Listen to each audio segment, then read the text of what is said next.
Alright, hi everybody, my name is Ortiz and I appreciate you all coming out here. Today I'm going to wrote a story about gangs. So this is a fictional story. This is not based, none of this is based off an actual event, but due to my research and of all the scholarly and journaling articles I've read over the last 2 months, this has given me information to help me write this story I wrote titled Life on the Streets. It's about a high school kid who joins a gang and what happens. So hope you all enjoy it. I appreciate you guys being here. He was sitting in the class as the teacher was lecturing about the Cold War in history class. Alan, a 15-year-old boy living in East LA, not really sure what he wants to do with his life. He goes to school every day, watching two crowds he sees. He sits in the middle of the class. In the front of the class, he sees students who care about school. They are to get degrees. Kids, and in the back he sees kids ready to drop out. Kids who aren't ready to take chances. Alan looks and sees which path he wants to take.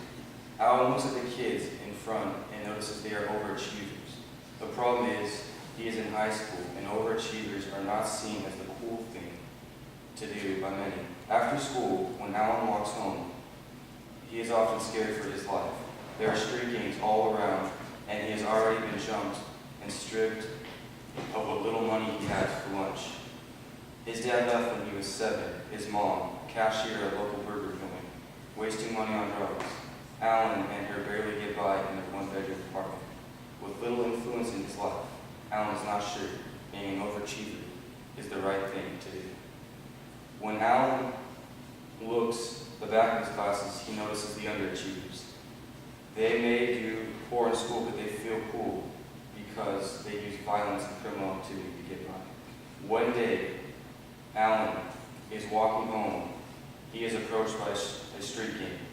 They offer him a choice: to be jumped and brutally beaten and left on the streets, or to be jumped into their gang. As they begin to tell him in their vulgar language that joining their gang is the way to go, Alan, with the lack of discipline in his life, lack of leadership in his life and his youthfulness, does not know better, and he joins the street gang. After he is brutally beaten, he becomes part of the gang. For Alan, he is hoping that this is somewhere he can be accepted, somewhere he belongs. With his mom trying to take extra money by working on the streets at night, doing illegal activities, Alan goes home unnoticed.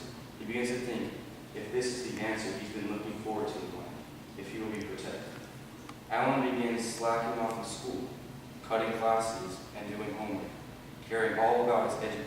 not caring at all about his education.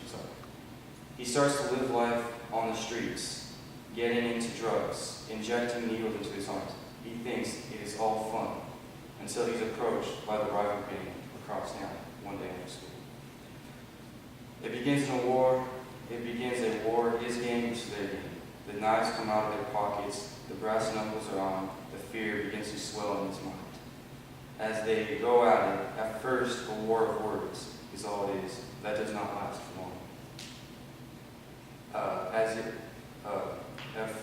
As fists begin to break out, blood gushing from stabbing, Alan notices his fellow gang members have taken off quicker than a lightning bolt. With one blow to the back of the head and a shiny pair of brass knuckles, Alan was knocked out. When he woke up, he noticed it was a bed, soft, comfortable, sheets lay over his body. He hears a beeping noise.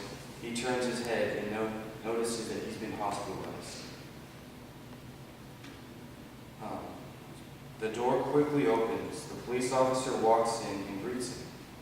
He begins to ask Alan, how is he feeling after that night? He asks him how he's doing. Alan, nervous, tells him everything right on the spot of what actually happened.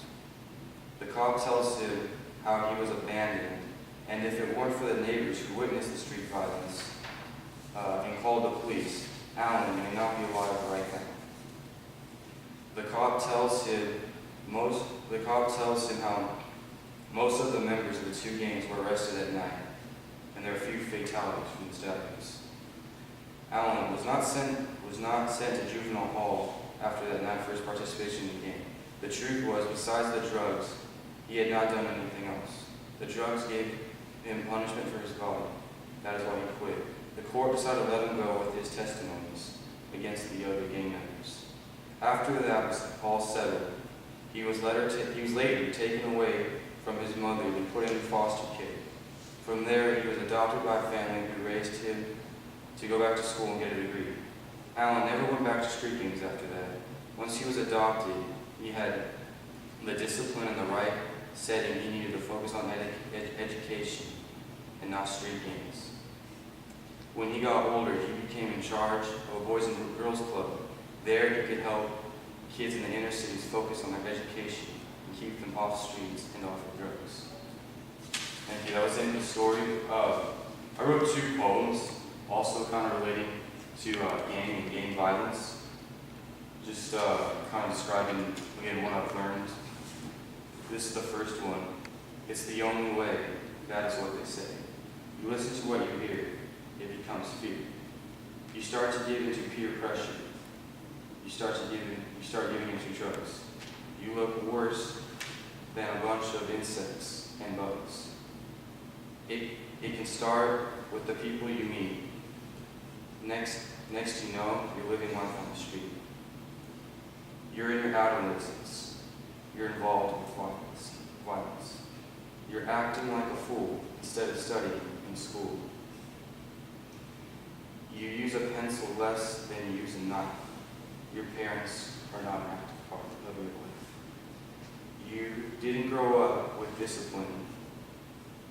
Not one to tell you what's right or what's wrong. You notice those jail bars are pretty long.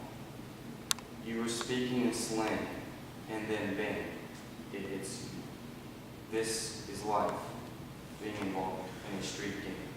So that's the first poem I wrote, and I wrote another one, kind of focusing more on how gangs can be positive, because that was something I stressed in my persuasive essay when I said it in school. And this is how it goes. Some count it as talking as some think it as some think of it as talking and slang.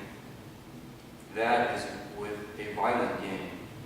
But gangs can also be good in the hood. Help out your town. You could even be a clown.